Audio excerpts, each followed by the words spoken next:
one. Sure. Could we consider in the Middle East the strike on a school in Gaza? I think the latest toll I saw from officials in Gaza, the health ministry, was 93 dead.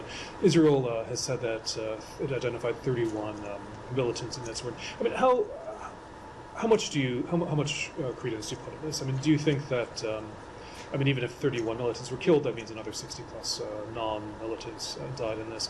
What's the nature of the assessment that the U.S. has, both on the facts on the ground and whether there's any level of concern on this? So first, Sean, let me just say we are deeply concerned about this weekend's horrific incident on the Al Tabeen school in Gaza City that killed a number of people sheltering in place, and our hearts go out to the families of those who lost loved ones, and we are praying for a speedy recovery for those who have been injured.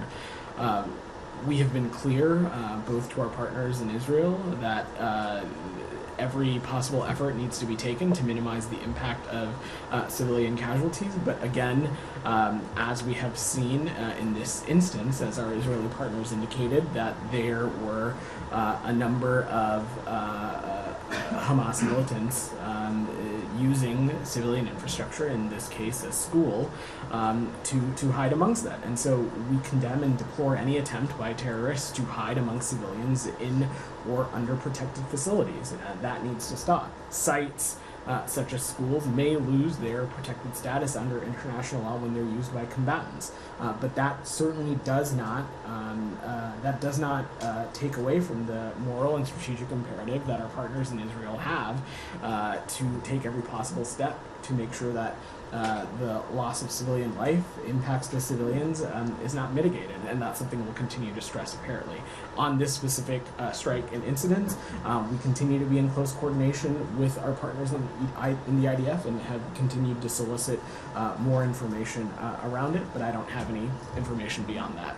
Sure. On the more information, is there any indication that U.S. weapons were involved in this? I wouldn't speculate on that. I would let the IDF speak to any operations that they may or may not have undertaken. And just, they're saying that 31 militants were there, and you said that you're seeking information, not you personally, but the United States is seeking information from the IDF. What are you looking for? I mean, are you looking for them to verify that those 31, that the names match up with people they're targeting? Look, Sean, I'm not going to get into the specifics of the information that we solicit. What I can just say is that we are engaged with our partners in the IDF about this generally.